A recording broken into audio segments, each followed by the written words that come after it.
En anteriores videos habíamos comentado esta situación con respecto a que Sudáfrica consideraba que lo que estaba haciendo Israel era algo nefasto y habían decidido empezar una ejecución judicial, una demanda frente a una corte internacional, algo que empezaba a ser respaldado incluso por otros países. El problema es que la respuesta de Israel contra Sudáfrica sencillamente no se lo esperaban. ¿De qué se tratan estas declaraciones que generan una nueva tensión ahora con un país africano? Vamos a comentarlo.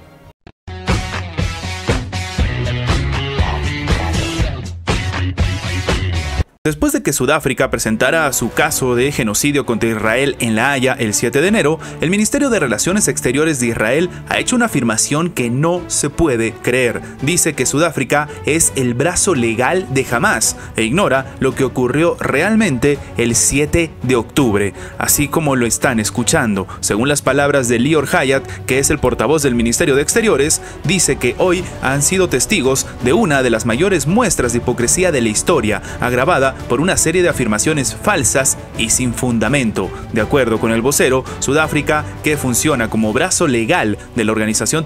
Hamás, distorsionó por completo la realidad en Gaza tras lo que sucedió el 7 de octubre e ignoró por completo el hecho de que los terroristas de Hamás se infiltraron en Israel, terminaron con la vida de ciudadanos y secuestraron a civiles simplemente porque eran israelíes, en un intento de llevar a cabo una situación que está acusando, en este caso, la propia administración de Sudáfrica. También ha declarado que Sudáfrica busca permitir que Hamás vuelva a cometer los crímenes de guerra, los crímenes contra la humanidad y lo que ha sucedido en su totalidad repetidamente el 7 de octubre. Es decir, que básicamente Sudáfrica estaría apoyando un hecho tan preocupante como el que sucedió en aquel momento. Ahora, la Corte Internacional de Justicia con sede en La Haya ha procedido el 11 de enero a los alegatos orales en relación con la demanda por genocidio que Sudáfrica interpuso contra Israel por su campaña bélica en Gaza. Sí, el escenario es bastante complicado,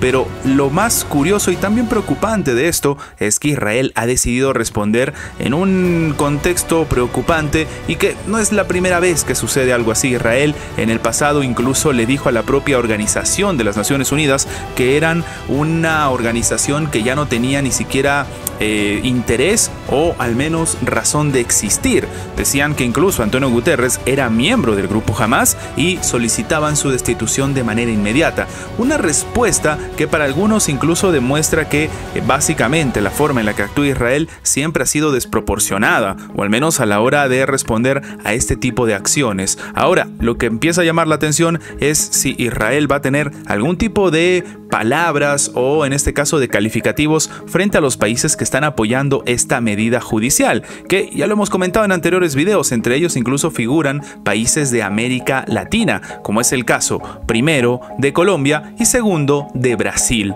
Para muchos esto también demuestra cómo la propia administración de Joe Biden no ha podido sencillamente frenar o poner paños fríos a la situación en Israel, porque incluso las respuestas, así sean en declaraciones, siempre han sido de este estilo. Me gustaría saber su opinión abajo en los comentarios. ¿Sudáfrica realmente tiene la labor que está afirmando Israel? Y claro, más importante todavía, Israel está respondiendo de manera crítica contra Sudáfrica, pero el escenario va a quedar así después de que termine el proceso frente a la Corte Internacional de La Haya.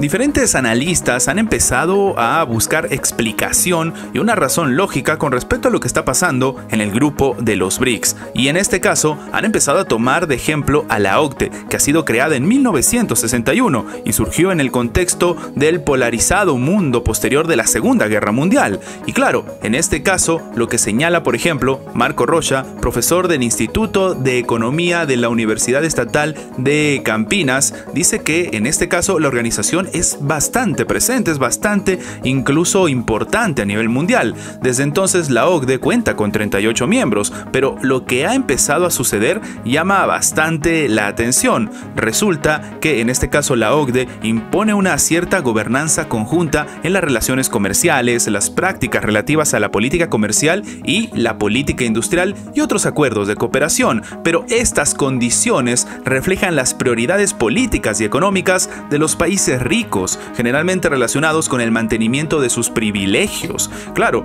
esto también lo empieza a considerar el profesor de Relaciones Internacionales de posgrado de las Ciencias Sociales de la Universidad Estatal Paulista, Luis Antonio Paulino, que mismo comenta que, oye, la realidad es que el proyecto que se presenta en el grupo de los BRICS es antihegemónico, es decir, no se busca trabajar para las principales potencias o mantener el status quo que de un tiempo a esta parte se ha mantenido, con unas potencias inalcanzables y unos países pobres que siempre van a ser pobres. Y es que los BRICS, que cuentan con 10 miembros, están esperando básicamente unirse todavía más miembros. Otros 15 han formalizado su candidatura. Estamos hablando de Argelia, Bahrein, Bangladesh, Bielorrusia, Bolivia, Kazajistán, Cuba, Kuwait, Nigeria, Pakistán, Palestina, Senegal, Tailandia, Venezuela y Vietnam, lo cual también nos demuestra la zona de influencia precisamente del grupo de los BRICS, tomando en cuenta que un gran grupo de estos son de Oriente Medio,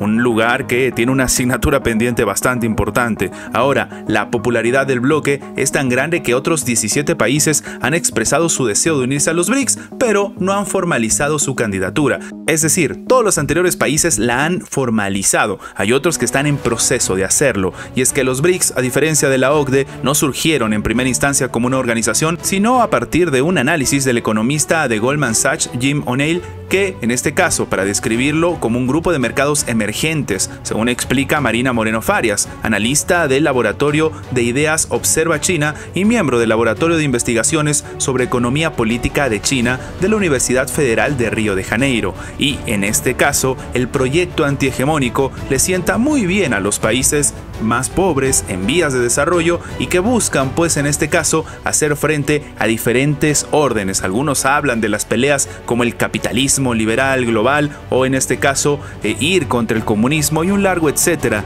Lo único cierto es que en este caso, lo que estaría buscando el grupo de los BRICS es un cambio dentro del orden, no un cambio de orden. Y esto lo señalan diferentes analistas. El peso del grupo de los BRICS para muchos ha llegado para quedarse y ha sido la respuesta que tanto esperaba China y Rusia a la propia situación hegemónica que mantiene Estados Unidos. Antes de terminar, los invitamos a que se hagan miembros del canal para que, además de tener acceso a la pestaña de comunidad donde publicamos muy a nuestro estilo las diferentes situaciones que suceden en la geopolítica actual con diferentes artículos y, como siempre, sin seguir ninguna agenda como hacen algunos medios tradicionales, también van a tener acceso previo a poder ver los videos antes de su publicación en las horas normales, en una forma de agradecerles a todos los que hacen posible el mantenimiento de este proyecto. De nuevo, por solamente $1.99 tienen estas ventajas en forma de agradecimiento por apoyar a mantener este proyecto. Sin más que agregar, nos vemos en la próxima.